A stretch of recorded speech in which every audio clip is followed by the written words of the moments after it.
Anybody hear me?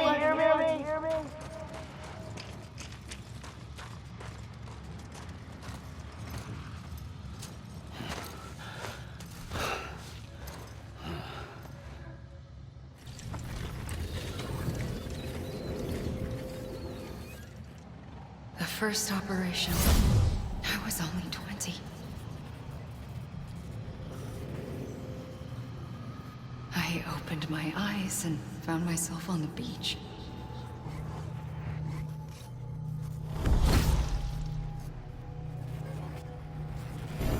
But the moment I came round, I was back in the hospital bed.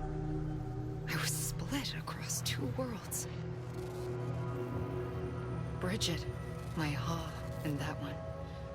Amelie, my Ka in this. Somehow, the two of us managed to coexist.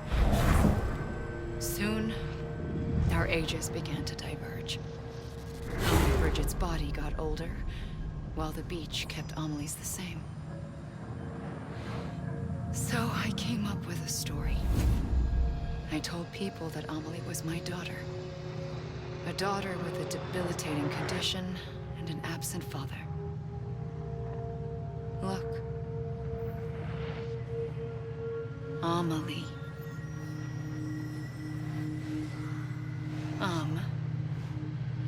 Is French for soul.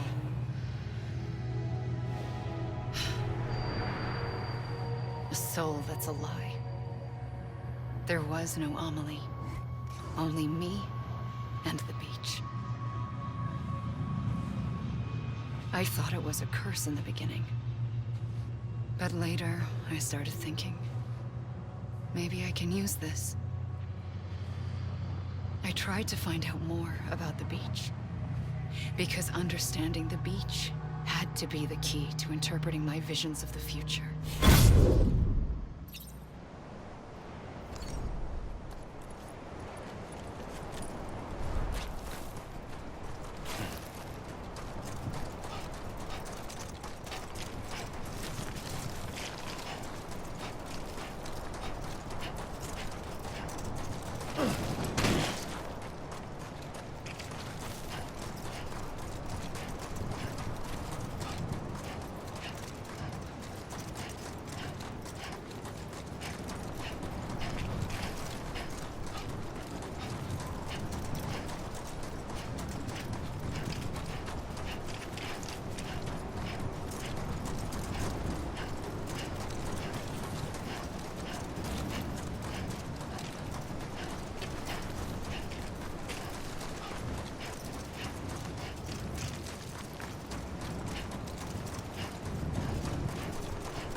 I realized the beach was connected to the world of the dead, which meant that somewhere out beyond it were the memories of time itself, including those of every organism that had ever lived.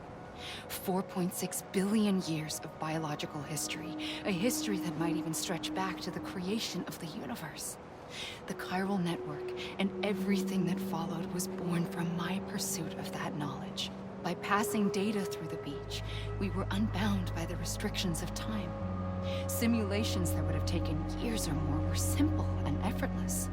Everything that the Earth had lost and forgotten could be reconstructed and reclaimed. But shortly after we began our research, America saw its first void out. I thought I was running out of time, that my nightmares were becoming a reality.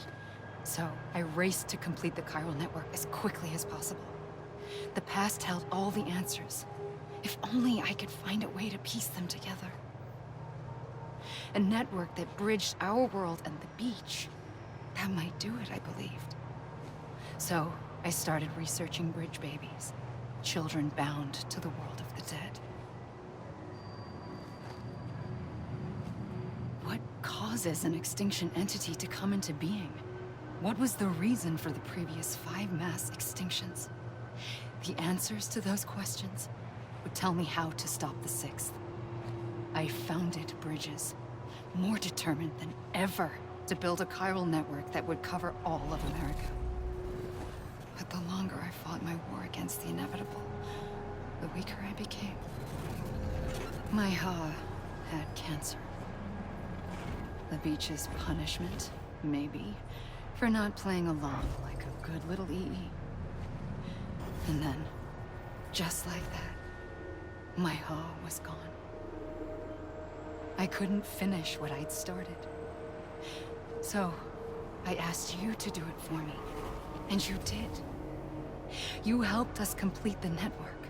Helped us to reclaim everything the universe experienced from its inception to this moment. Every mystery was ours to solve. Like this one. Once, there was an explosion. A big bang that gave birth to time and space. Thing is, it was more like a big fluke. All that matter and antimatter should have canceled itself out, leaving nothing.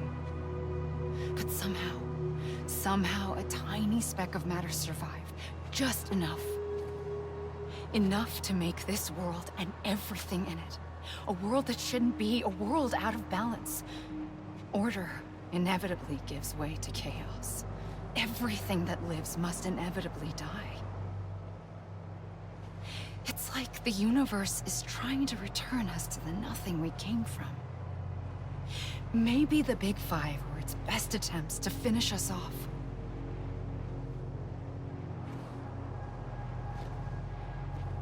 But somehow, life always managed to survive just enough.